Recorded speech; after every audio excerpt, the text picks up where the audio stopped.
Oh my God, please. Yeah. Chia you soak in water. Hemp seed you just put it in. You soak in the water, you put it in the juice, you put it in the food. It's just like a faluda. Yeah, yeah. Okay, that's what Sabe. no, taramali.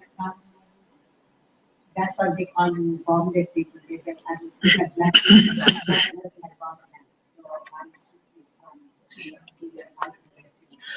Namaste and welcome to the 13th session of Patanjali Meditation 101 Comprehensive. As has been our practice, we devote first 10 minutes to informal meditation via the Gayatri Mantra as if it is a vehicle that takes us to that cosmic mother. And of course, like any journey, at the end we should get out of the vehicle and meet the person whom we want to meet. So Gayatri Mantra is the vehicle.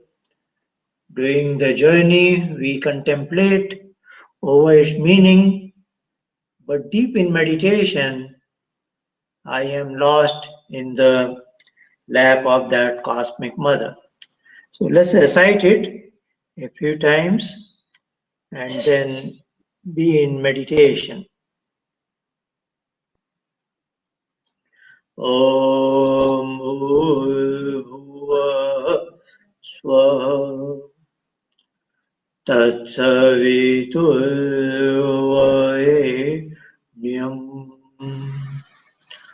Bhargo Devasya Dhimani Dhiyo Yona Prachodaya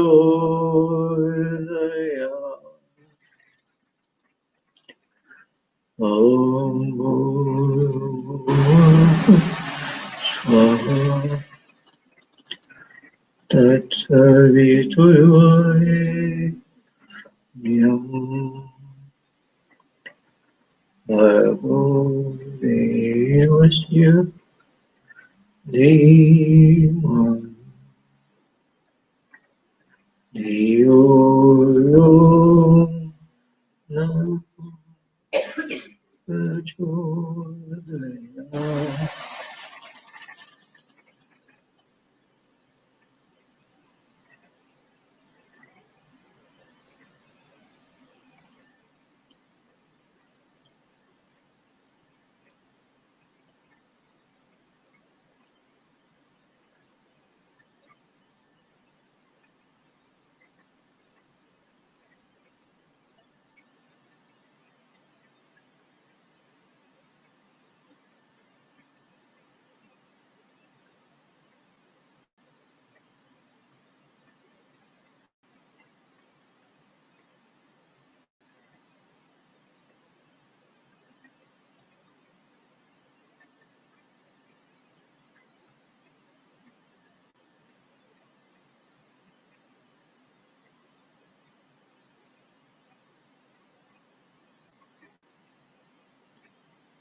So we may now casually open our eyes.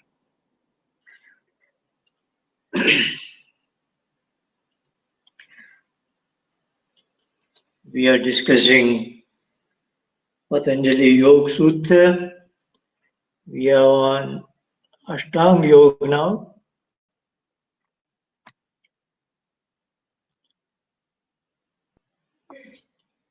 The first limb of Ashtanga Yoga, namely Yama.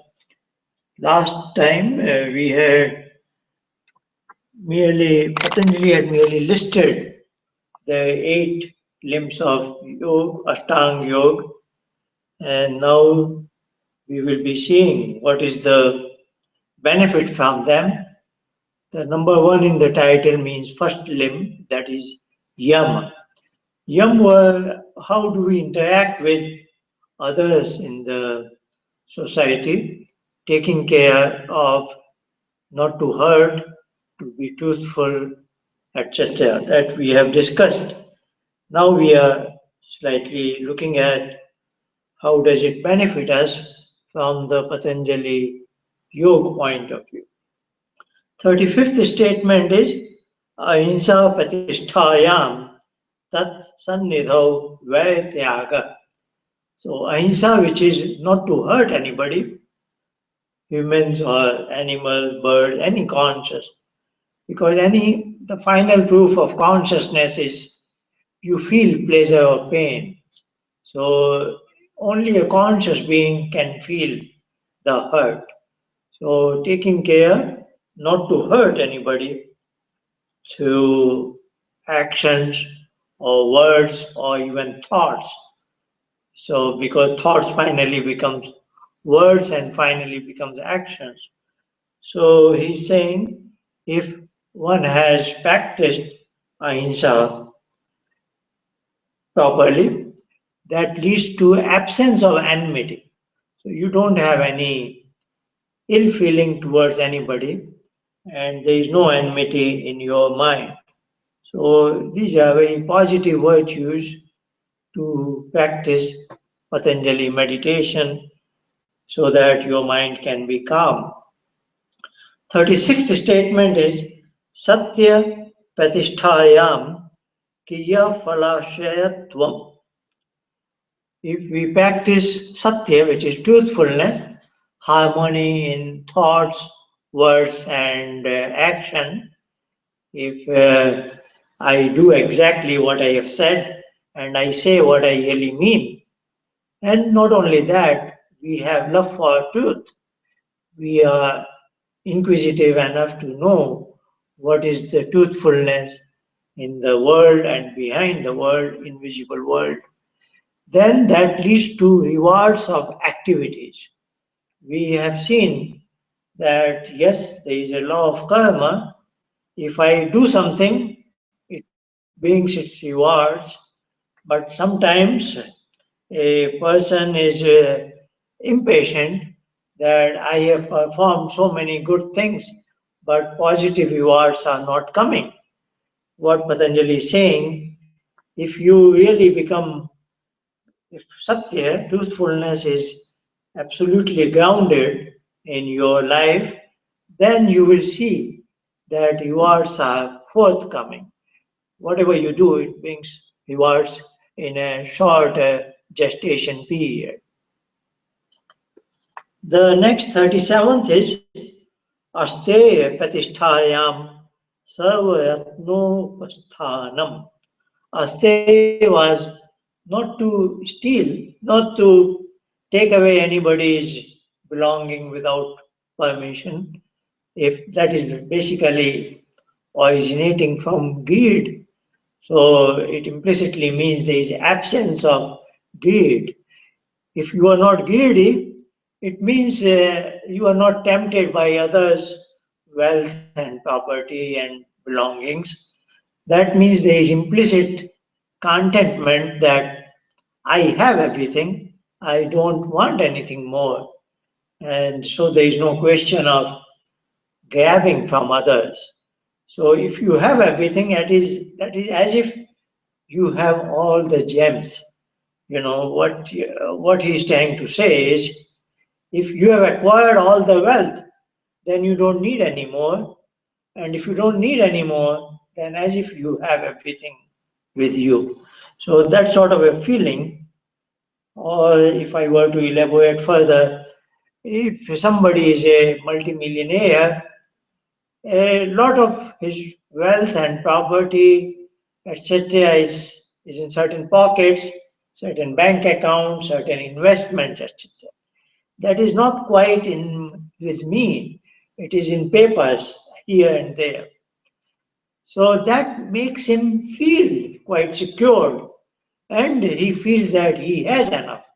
So when it comes to feeling, that is what Patanjali is saying. If you have practiced aste, this third virtue of yam, to an adequate level, then you have that feeling even without owning all that. So finally, it is the feeling in your mind that you have a lot of wealth, and you can feel that way even if you don't have physically that wealth. And then, if it is really so, you will be practicing aste. So that's what it means. 38th is Brahmacharya Pratisthayam Viyalabha. Brahmacharya is not to fall tempted to lust when I see a person of opposite gender.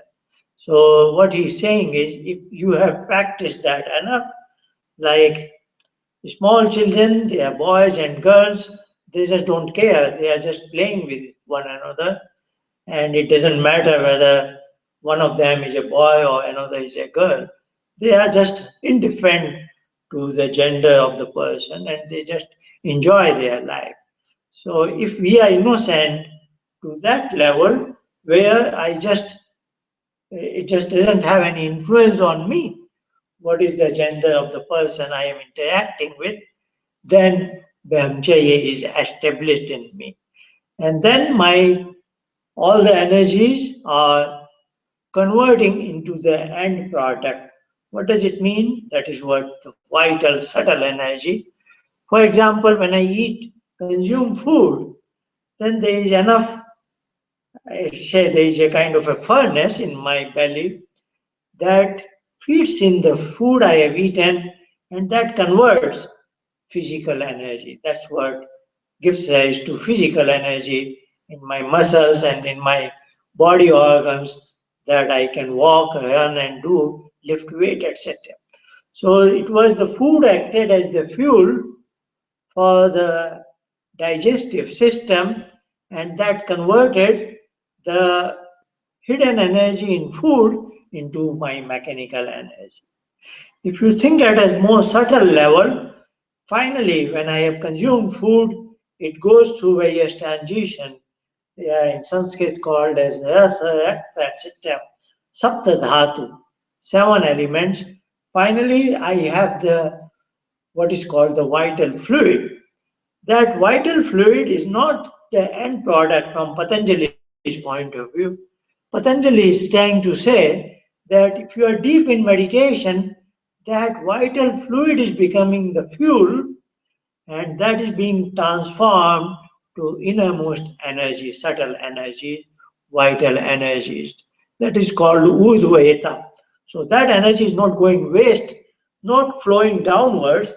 The urdhva means it is going upward, and it shows up as your radiance, etc. Because deep in meditation, that vital fluid is converted into vital energy. Like our digestive system converts food into mechanical energy, our deep meditation converts vital fluid into vital energy. Common man thinks that vital fluid is my end product and it sometimes goes waste when I sleep and so on and so forth. It's better that I utilize it in sexual activities, etc. Common man thinks like that, but Patanjali is trying to say, no, even that vital fluid can act as the fuel and then it can give you innermost energy, but you have to perform, have much proficiency in meditation. This is the meaning of 38th statement, Brahmacharya Pratisthayam Viyalabha. Now we are 39th, Apayagasthaye Janma Kathanta Sambodha. The last member of Yam was Apayagya. Bit unusual, it means not to collect and hoard too much of material wealth, even if I am following the previous four virtues, namely Ahimsa, Satya, Asteya, and Brahmacharya. Common man will think if I am following those four virtues, then I can earn a lot of money and invest them and all kinds of things. One can do it because I am not bringing money by any wrong means. But here also Patanjali says you should keep with yourself what you need and what is in excess. Maybe you should donate for others, etc., etc. So that he calls as apayigya. And what is the benefit of apayigya? He says it leads to knowing of the previous lives, of your own previous lives. So, what should I say about this? In general terms, we don't exactly know all the events that have taken place in our present life. Of course, there is an implicit statement here that this current life is preceded by a previous life. So there is a life and death is a cyclic process, like day and night kind of a thing. So that being the case, we know our limitations that we don't even are able to fully recall all that has happened in the previous life, in the present life. So nothing to talk about previous life. But Patanjali is saying if you have mastered this virtue of apayagya, then it is quite possible that some specific features of your previous life, not only previous preceding life, but all the previous lives, even second, third, whatever it is, certain feature may become known to you. How does it happen? I will just try to give some indication. Like when you are in meditation, you do what we have discussed called sanskar, the impressions of previous activities and our inclinations, our taste and temperament and knowledge and skill, all that is called sanskar, which I am performing very habitually. I am very much inclined to go in that direction. Every human being is unique. So we have those kind of sanskar, and it is very easy to see when you are attempting to go in meditation, certain kind of are thought waves are entering in your mind domain. And if you see those kind of patterns, then you will be able to know what kind of thoughts disturb you. And that gives you an idea that these thoughts are originating from my sanskar. They are sometimes seeds in my mind domain that give rise to these kind of bubbles, these kind of thought waves.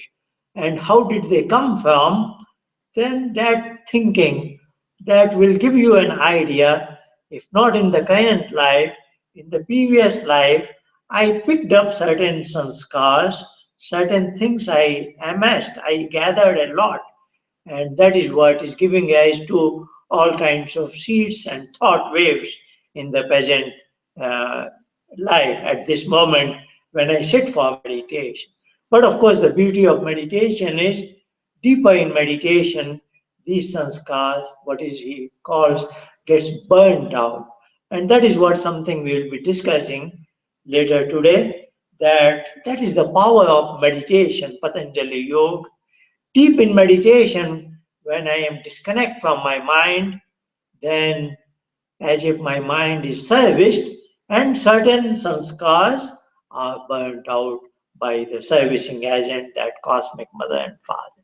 We'll look at it slightly later, but that is what, when you are very much aware of that this is the particular pattern of thoughts that disturb me, then they must have come from somewhere, if not from the present life, from the previous life. So maybe my previous life was of such a nature that I gathered those kind of sanskars in larger proportions. Let's move on to the second limb of Patanjali Ashtanga Yoga called Niyam. They are more related to personal things, what I should do to myself, while Yam were more on negative side, that I shouldn't do this to others. They were mostly in negation, not to hurt, not to tell false, not to steal. They were negations. Here it is more like injunctions. I should do this for my own benefit. There were five in number: Shauch, Santosh, Tapa, Swadhyay, Ishwar Pranidhan. And the later three, namely Tap, Swadhyay, Ishwar Pranidhan, that was the beginning of the second chapter. Tap, Swadhyay, Ishwar Pranidhanani, Kriya Yoga. So Kriya Yoga required these three members when one has inbuilt clash. But now that clash has been unguarded and I haven't practiced Kriya Yoga much, now that clash has become impurities in my mind. Ashuddhi. So I am even doing certain adopting wrongful things for others. So I am now, I need to study or go through practice Ashtanga Yoga. So that is how Patanjali has structured his book. So in Ashtanga Yoga, Niyam also has five, and Sach, Santosh, Tap, Swadhyaya, Ishwar, Pranidhana. He is devoting two statements to Sach and then one each to others. Let's look at them. Statement number 4, he says, Shauchat, Swang Jugupsa, Paya Sansarga. So in my this slide, it is cleanliness. Shauch leads to, Shauch basically is keeping your body system clean, externally as well as internally. Of course, some people interpret it as cleanliness of mind also, but no harm. It is, let's proceed further. Cleanliness leads to non-attraction to the self's body and also physical intimacy with others. So when you are adopting all the measures required for cleanliness, then you realize that body is not all that pure. So you are not quite attracted to your own physical features. You know, otherwise many people get so excited with their looks, etc. In Sanskrit, the word for mirror is interesting. It is slight digression, but it is interesting. The language is of such a nature. The mirror is called a darpan. So it is made out of the word darp plus na. Darp means kind of pride. Na is for negation. So as if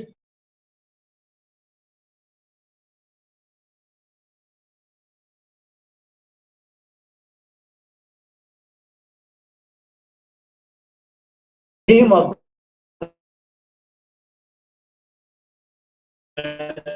in Sanskrit, see the remind not to take pride in myself.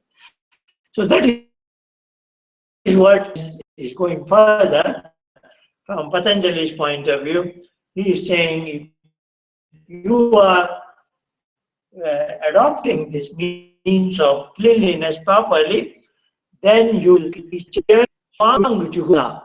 But he said, your own body will part acted to it, becoming like indifferent. It is just like my instrument. Like somebody owns a beautiful car, but he just drives it and takes care of it, as a usual, sensible, wise person. But you can imagine a person who devotes quite much time to washing and shining his car because he is quite attached to it and he's so much concerned with its looks, etc. Of course, keeping your car clean is good, but if you devote a lot of time, effort, and energy on it, that is not that sensible. So, what we have talked about the personal car, we can look at the same thing with our personal body. And then he adds to this asansara.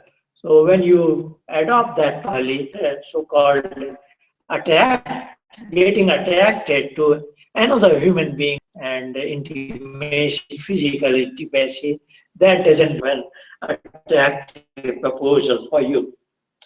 Another statement, 41st, related to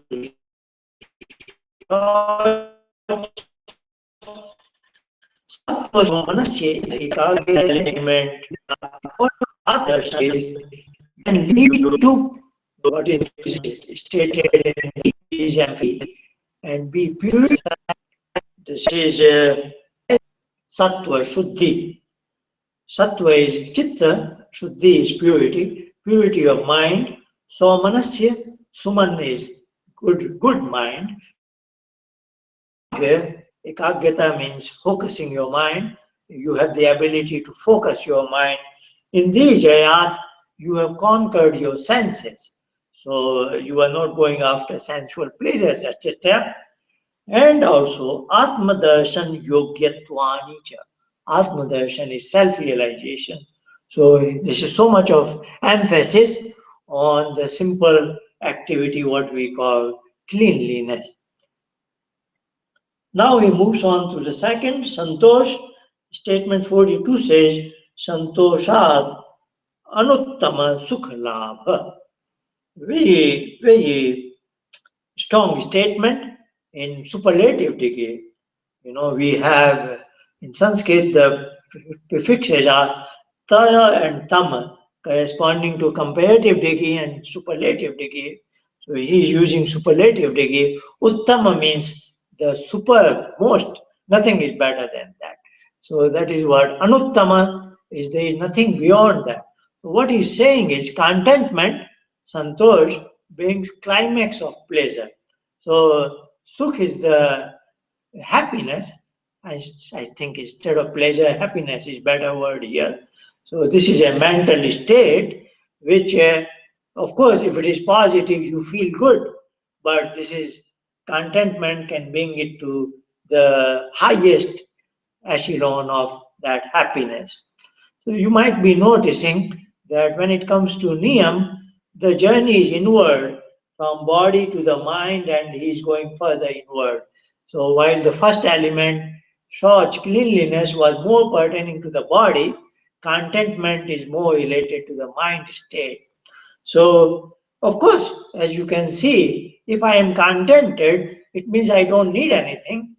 If I don't need anything, I am in the highest state. Because if you need something, there's something missing in your life, isn't it? So if you are really contented, truly speaking, then you have all that should be with you, and there is nothing which can add on to you. So you are at your highest level. So that is the power of Santosh. 43rd is now tapas, which we have discussed in context of Kriya Yoga, and I described as austerity. And let's see, his statement is Kaya Indriya Siddhi Ashuddhi Kshayat Tapasa. Austerity or tapa brings refinement to the body and senses by washing away impurities. So now these are sense organs, the inner organs, you know, by this philosophy of, when it comes to philosophers, in the sense organs are not these outer organs. I am digressing slightly, but I will be brief. Let's look at these organs for sight. Common man will think my eyes are the organs for sight, but this is the outermost organ of the sight. The sight is considered, in the philosophy term, is where the optic nerves take the optic signals and they transfer it to the mind. So at that point of the junction, that is called sight in the organ, not this outer eyes. Here, of course, even the image on the retina is inverted image, but all that is processed. And finally, of course, it is such a wonderful system. Though we have two eyes, but the innermost image is just one image. It's not blurred. All this is fantastic instruments we have. So what he's saying is kaya. Kaya means the body. Indi, siddhi. Indi means these organs. All they become very refined, as if. So as if the previous two, Shauch and Santosh, were taking care of the gross cleanliness. Now austerity, the tap, can take the very fine tuning of these organs by washing away impurities in the traces of impurities. 44th is talking about Swadhyaya, which we translated as self-study. Swadhyaya Ishtadevta Sampayoga. Devta is also a bit confusing word for many. Devta here means what is your objective to learn. So in your in your intellectual efforts, you are wanting to learn something. Like here, we are sitting to learn Patanjali Yoga. Now, Patanjali Yoga is Ishtadevta. That is what one we desire to learn. Why is it called Devta? Devta is one who emits light. So when you have learned something well, you know those things. There is a particular moment when you get a deep understanding of something as if there is light within you. So that is what is the reason why it is called Ishta Devta. Devta is one who Div Deepto, this is the root, one who emits light. Sun is also Devta that emits light. Teacher is also Devta because he gives us the light of knowledge. Mate Devogo, Pite Devogo. Mother is also Devta. So these are also teachers who are conscious beings, and there are Devatas who are not conscious, like the sun and the moon, etc. So here, Deepto means one who emits light. So Ishta Devata is the particular sensation of light when I have, then I say, I got it. Like Archimedes, he had some problem. Was struggling with something in his mind, and he is trying to go into a pool of water. He's naked, but that's the time he got a flash that yes, there is something called a buoyancy force, and he starts running naked. Eureka moment. That is called his Eureka moment. So that Eureka moment is when you have a flash in your mind. So that is what he's saying. Swadhyaya Ishtadevta Sampayoga. If you don't give up your habit of studies, even after your formal college and university education, and you are struggling on a particular subject, you want to study more and more and more, then of course there comes a moment you get that flash of knowledge. So that is what he's saying. Swadhyaya Ishtadevta Sampayoga, which you can utilize also.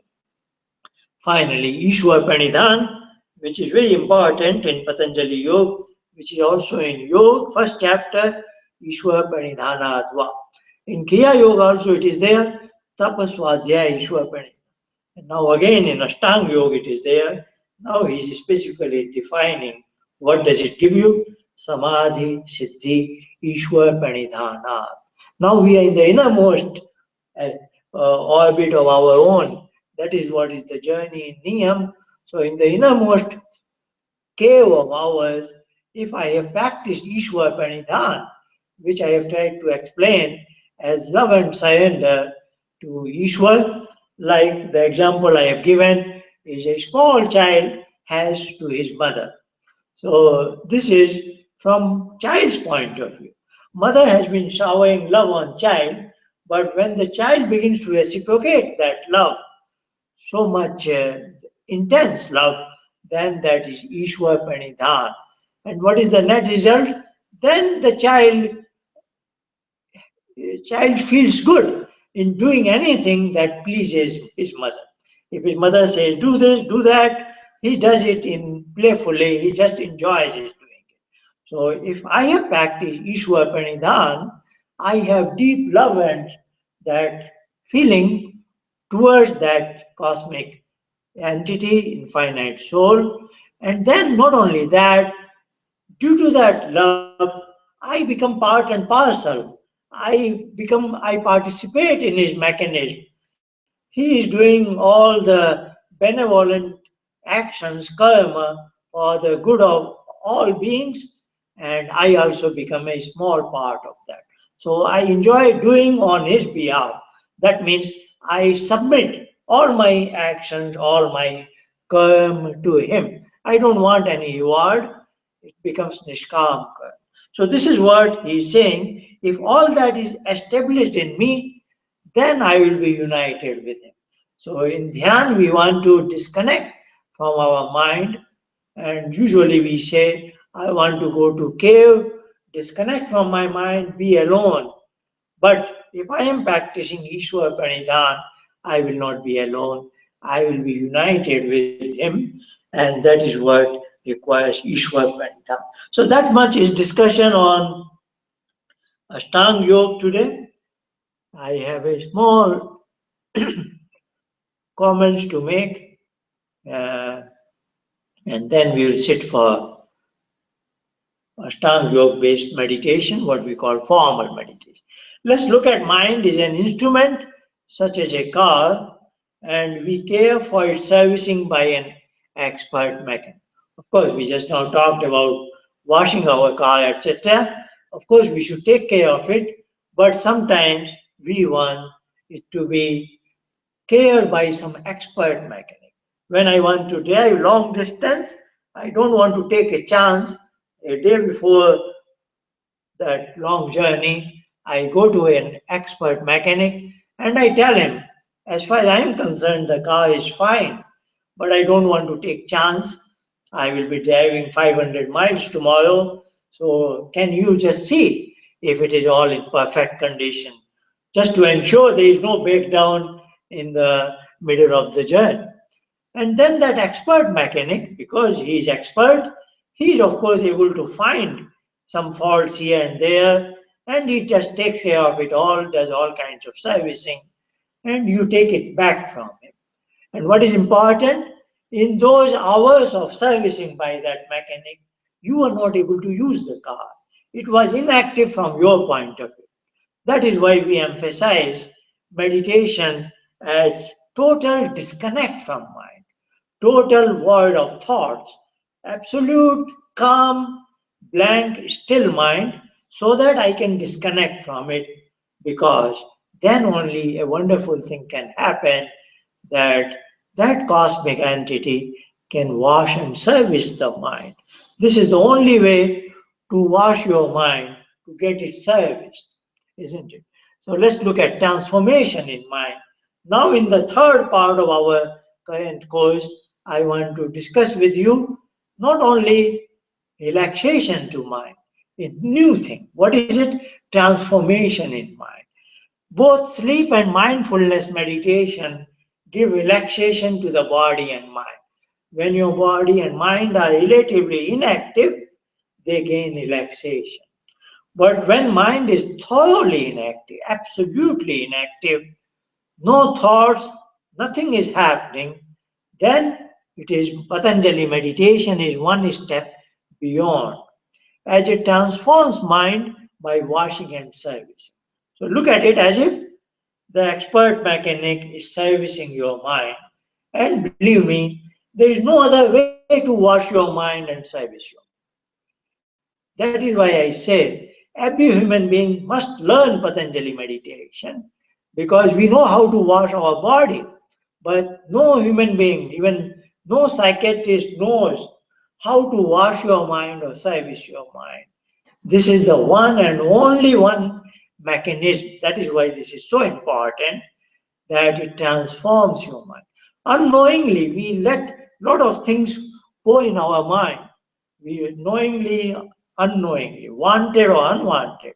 So many things get into our mind. Just like our shirt picks up all kinds of dirt, though I take good care. But what do? I don't carry, I wash the shirt. That is what happens with the body.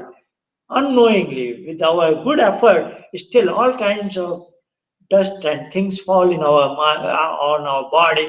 Then what do? We take a good wash. We wash our body, but we don't know how to do this with our mind. This is why this is so important. What happens then? If you have gathered a lot of stress, somehow you became stressful in the last 5, 10 years, certain things happen to you. Even that stress will be washed out. You have become dependent on certain substances. So much so you are sitting for meditation, but you are craving for that. Your mind goes after that, even to the level of addiction. We have seen last week, somebody said due to meditation, he is now no more craving for coffee.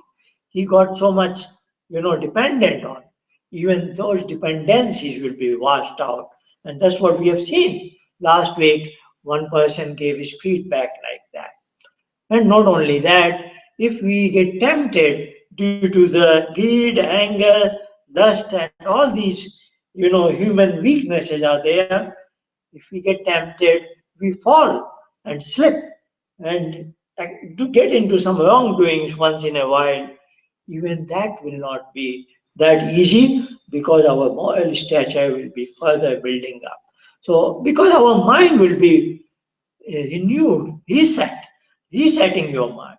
When our system don't work, our computers don't work, we get upset, we reset it. How do you reset your mind? Patanjali meditation. So important, and that is what, again, the same thing I am saying. Meditation is not an isolated act. So now you should watch out these kind of things. Mind servicing, transformation in mind, if all this is happening with you. Let's proceed with our daily practice of, yes, this is another slide, we have seen it. It is important in this course to go on practicing meditation. It should be part of your life. Just like you give a good shower to your body every day. Now look at meditation as good shower, good wash for your mind. But of course, necessary condition is inactive mind, that you have delivered it to the expert mechanic. Then only mechanic can service.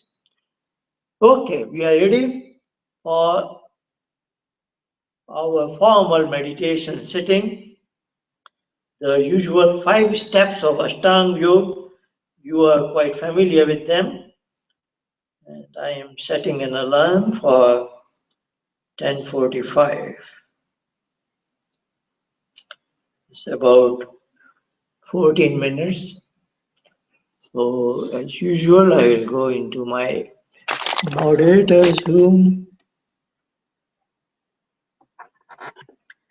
Let's begin with 3 cycles of deep breathing. You don't have to have that full pranayam mantra. We will just recite Om Om Om, doing Bahi Kumbhak and Abhyanta Kumbhak. When we hold the breath out, in mind we recite Om Om Om until the point of discomfort. And then we breathe out, then we breathe in, sorry. And then when we are holding the breath within, again we recite Om Om. Let's begin with our body posture, taking care that there is no stiffness in head region, shoulders, etc., back region. Just make yourself feel good, elastic. Your hands can be on the knees or one palm over another or interlocked fingers, whichever way you feel comfortable. I am in my usual Siddhasana posture.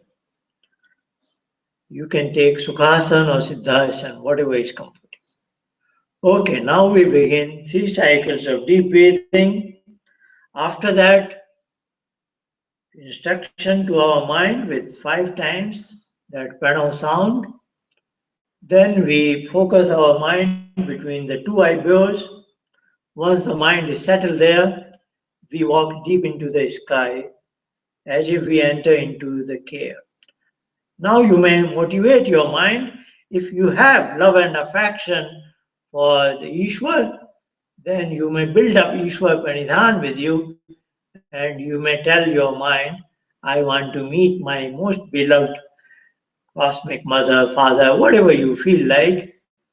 And there I will get a absolute happiness, something which is superb. After that, I don't go after anything else in life. That is the climax of happiness. Let's begin with 3 cycles. Deep breathe out.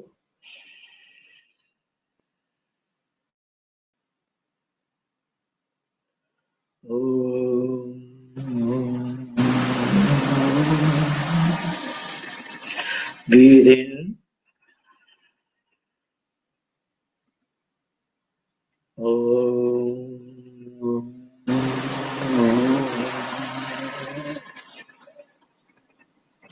Breathe out.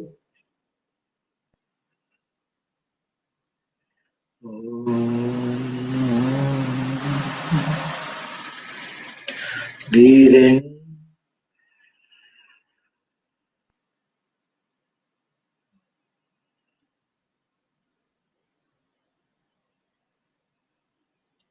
Out.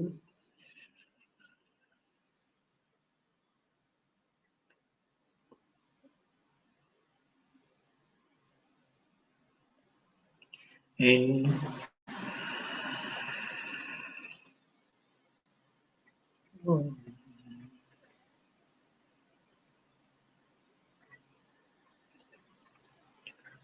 This was our second step of pranayam, deep breathing.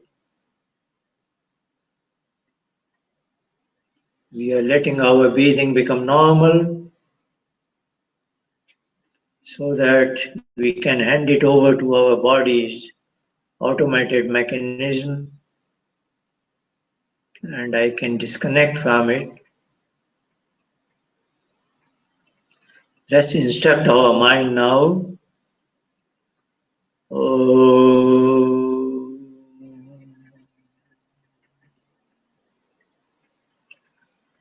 Oh.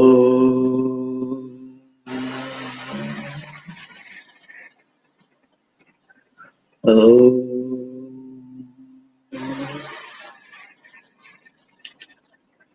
Oh.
Oh, we can gradually open our eyes.